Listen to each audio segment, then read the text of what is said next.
Hello, good morning, good afternoon, and good evening, everyone. Welcome to 365 Paid Forward with Life Coach University. I'm Anne Phey, your leadership coach and leaders from hell to heaven.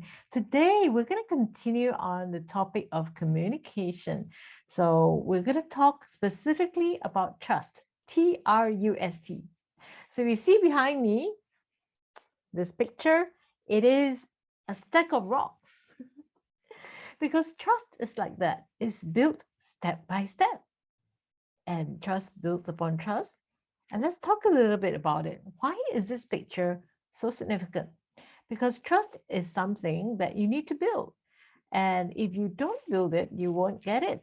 But the moment that you break the trust, it's almost like taking a piece of rock out of this entire formation and the whole thing comes tumbling down. So we can lose trust in the moment. And trust is something that is really important in every relationship. So if you're a boss, you're a leader, and you don't have trust, it would be almost impossible to have honest conversations with your teammates. And that is the same case with all relationships as well, whether it's with your partner, with your family, with anyone. If you don't have trust, then conversation remains very superficial. It'll just be like, "Hi, how are you? How's the weather? How's work?" No one's ever going to tell you the truth, because they will all be towing the party line or saying whatever that is expected, and that's all you get. Now, if you want to be a great leader, then it is very important to really get to the heart of the matter. You want to know what somebody else is thinking. You want to know what someone is feeling. You want to know the truth so that we can do something about it and we can have honesty and open conversations. Now, how often have you experienced where, people just tell you the superficial? And some of us get by doing that. For myself, just speaking from experience, I've learned the art from a very young age on how to say only the positive things. Yeah, because I went from a family that had quite a fair bit of visibility in the public's eye. And one of the belief system that my mom had was, do not air your dirty linen in public. And because you're constantly in the public's eye, there needs to be a certain level of decorum. There needs to be a certain level of restraint on what we share or what we say to anybody else. So basically, I live a life where whatever that I said was only the politically correct thing, the positive thing, and no one actually knew what was happening. And if we survive just saying all these positive things, do you think that we're going to get anywhere with relationships? And if we have difficulties or challenges in our lives, no one's ever going to know. And therefore, we will never get the help that we need or the support that we need. So no man is an island, no woman is an island. And therefore, it is important to establish these relationships. Now, can you imagine if all of us grew up like that? Then all our conversations would be superficial. And social media, for example, like Facebook, Instagram, and all that, it encourages us to put a lot of positive things out there. And what you see may not be what's really going on in someone's life. And as a caring person, a boss, leader, or teammate, you want to be able to speak with someone about what's going on in their life and therefore be able to support them. Now, if people are not telling the truth and you only hear one side of the story, then things will not move forward in the direction that you want to. Of course, what you will get is a whole bunch of yes men or yes women that will just go with what the leader decides and we'll all head in that direction. But at some point, they will drop out because we are in a community and we need relationships to keep us going. And if we work for someone without a relationship, then there is no meaning. And that's when you get employee churn. That's when they start to leave the company because there is no purpose, there's no relationship, there is no bonding. And in a lot of the team coaching that I do, we bond over stories. So where you can share a story about what has happened in your life and you can actually hear the vulnerability of someone who is willing to share that piece of life with you, And when we have the compassion and the space to acknowledge, to support and encourage, that's how bonds are built. That's how teams are built. And that is why I come back to the element of trust. So without trust, you can't have that vulnerable conversation. You can't have that bonding, right? If you're just bonding over drinks and laughter, yes, you bond through good times, but when bad times come, who's going to be there? So let's talk about trust.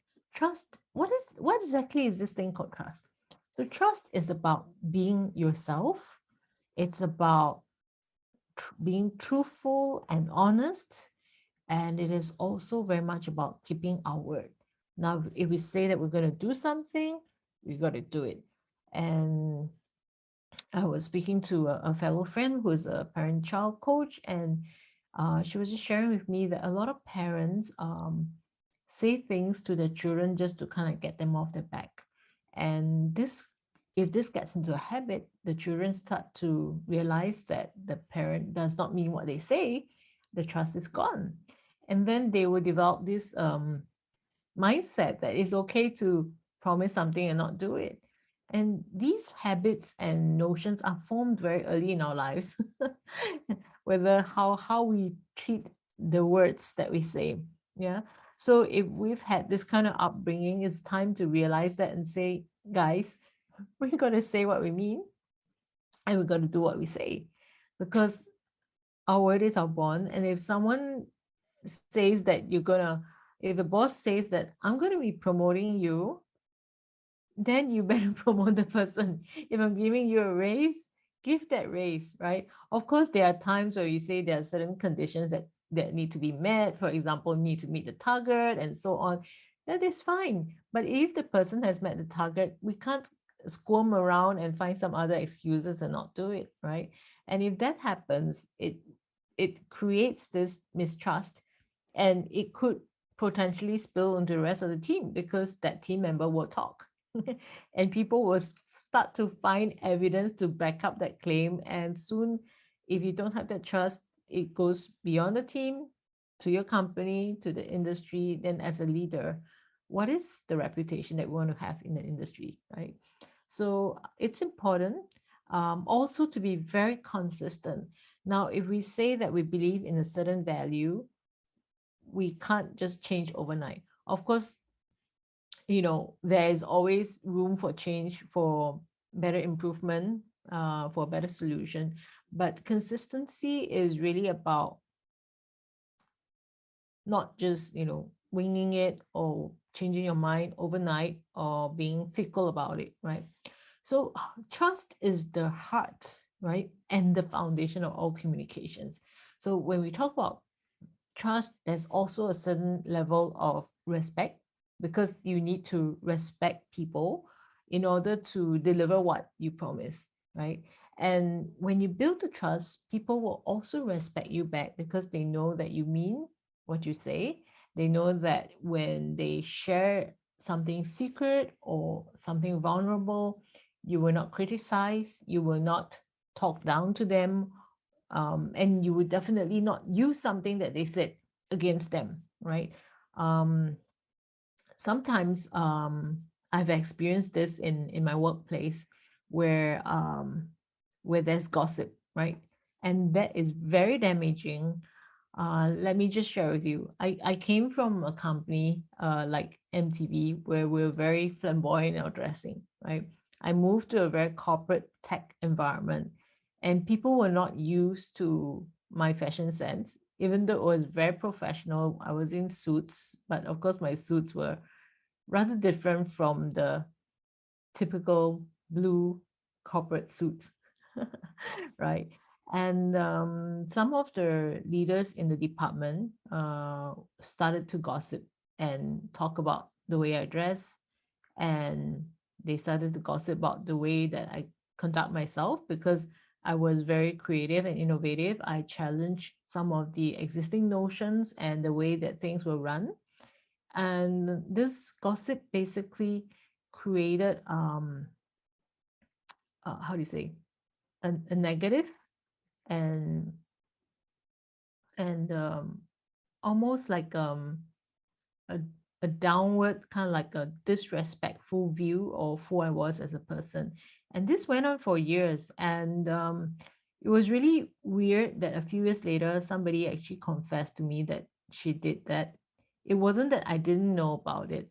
I just chose not to confront them because one of my saboteurs is that I'm a people pleaser. So sometimes I am non-confrontational when I should actually say, hey guys, I think what you're saying is very unkind and it does nothing for a professional relationship. It does nothing for helping our teams to focus on the work. What has my dressing got to do with anything else, right?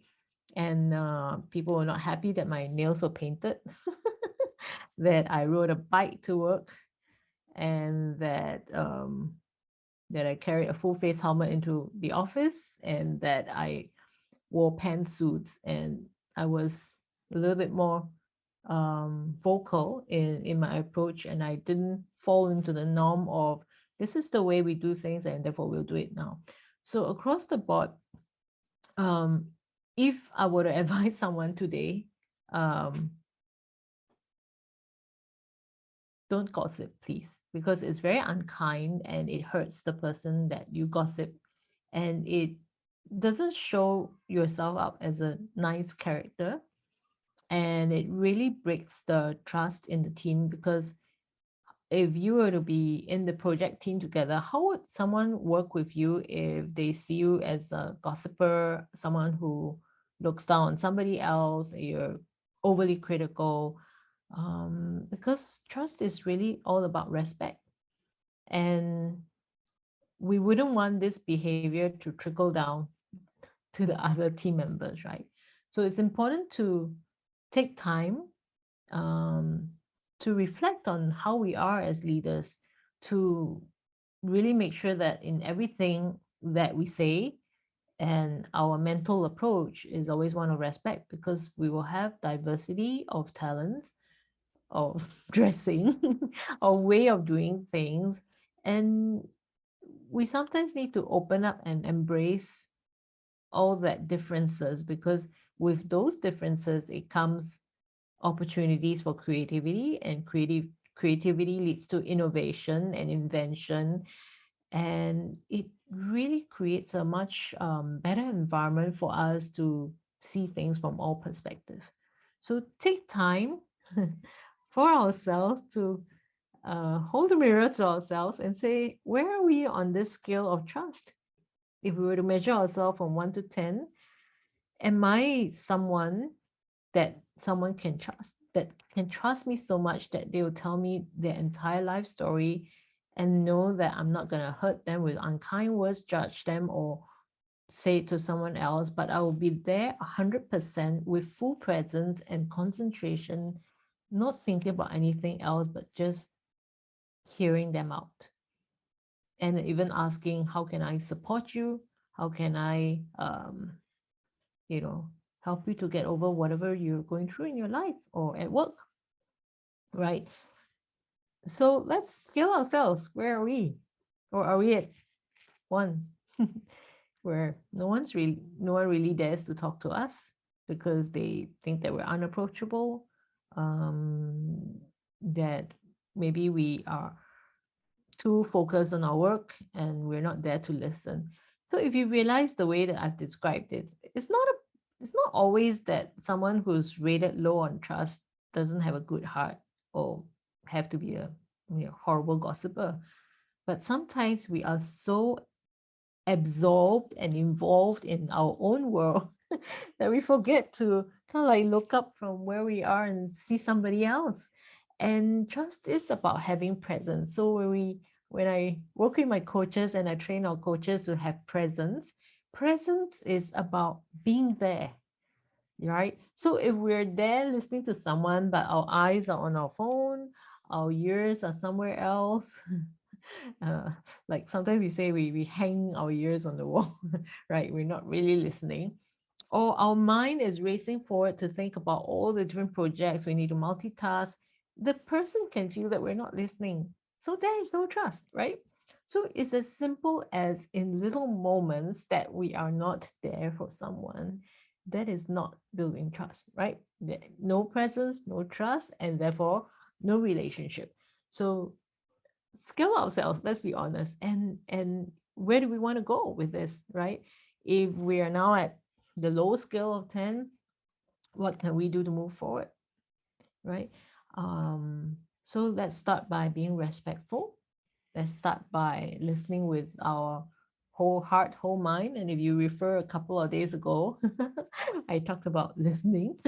So go check out that episode and really listen with our ears, our eyes, our heart to be fully focused on the person in front of us and slowly take ourselves one step at a time, make sure we deliver on our promises, make sure we're consistent and be honest and reach out, right? And sometimes we just have to do it one-on-one.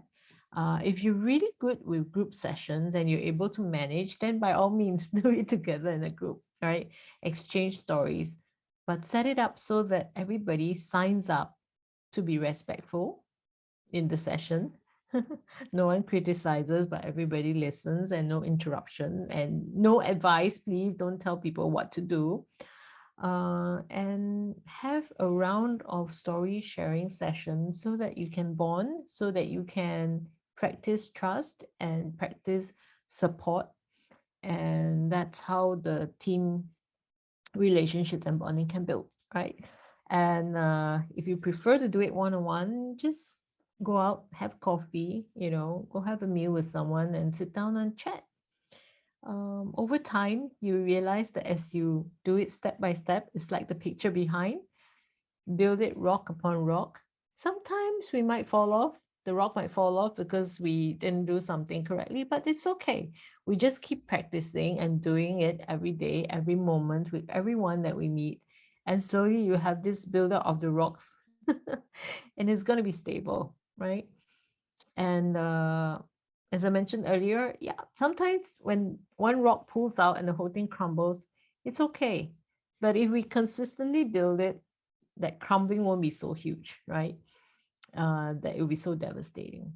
So it's a little step at each time, and I'm very sure we can all do it.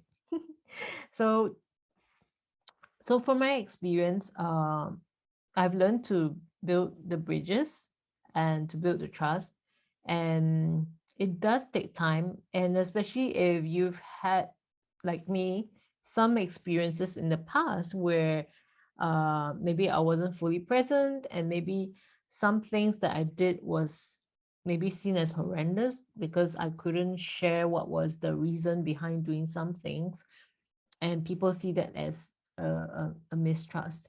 Uh, we can always go back and try to repair that. So I'll share a little bit more about an example that I did in another episode where I'm going to talk about how do we handle corporate restructuring and some of the tough decisions we need to make. And when we come to that point, sometimes that is where if we had already a build-up of trust, then those decisions and the way it falls on somebody might hopefully be a little lighter, right? So start today. You never know when you need this bank of trust. You never know when someone's going to come to you because you are someone trustworthy, and therefore you're able to light up someone's life. You're able to support someone and to enable them to find a way forward professionally and personally. All right, so that's about trust. And today we're going to also look at the Q&A and any comments from our audience. And thank you again for joining. I'm always so super excited when you guys are on. So I have a question. I currently live and work abroad. I find that there is a culture of bantering, making fun of people or moaning about things. I don't engage in the banter, but this is also isolating me from other colleagues. What if the gossiping, bantering, making fun of people is a systematic part of the organization? Wow, that's a really great question. And just based on my story, I've experienced that. So you're not alone. Um, I think what is really important is that we know our values. Some cultures and practice are not necessarily aligned to our values. And if we were to practice doing something that someone else is doing that's not aligned, I'm quite sure that we'll feel very dissonant and distant. Um, and people are like that, there is a little bit of a herd mentality. So if you're not with a group, you're isolated.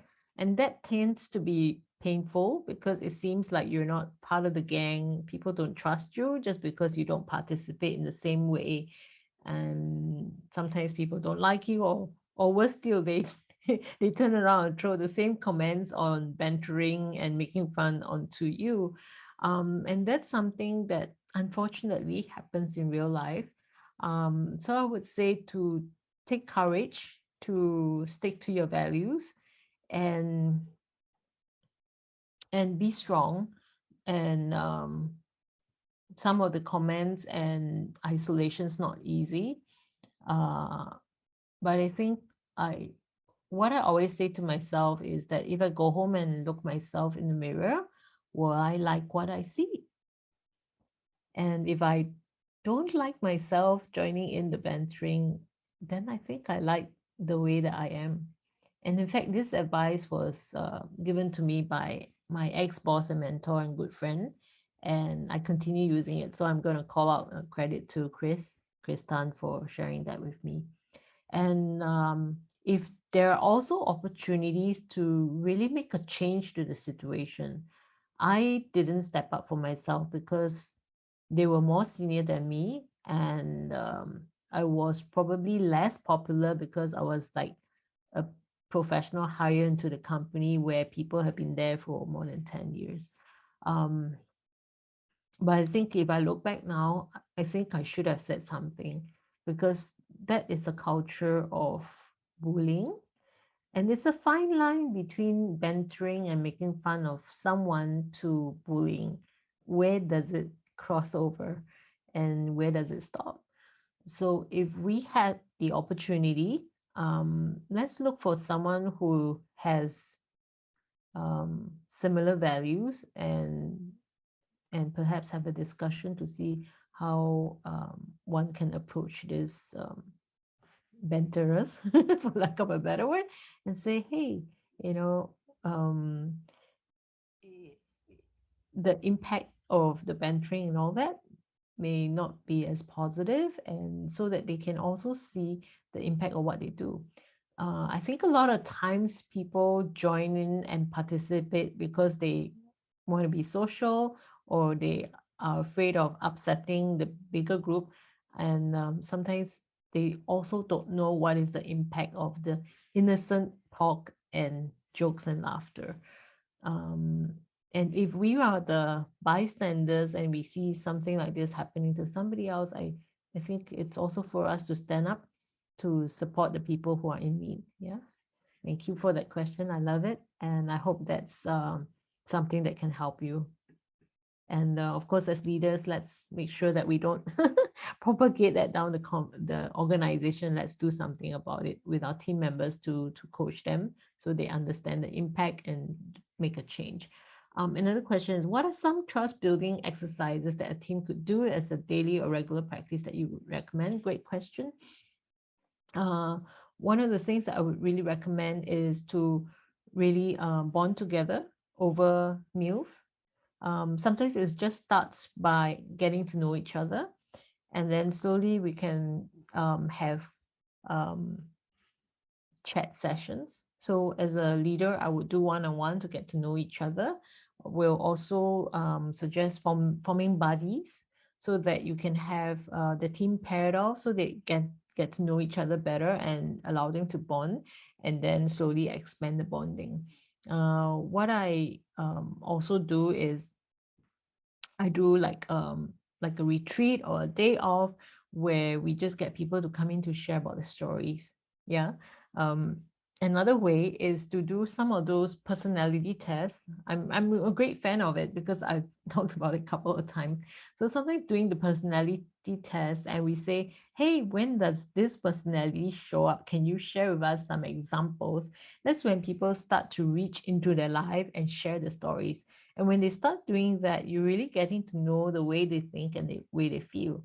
And in those moments to support and allow for friendly sharing and just understanding. So if we do that often enough, it really builds up the team. I hope that helps in simple ways. Great. And let's see if there's any other questions or comments. Thank you for sharing. And I think trust is so important, especially if we are going to be mentoring or coaching someone. Yes. So as for coaching, we say that trust is the foundation of any conversation.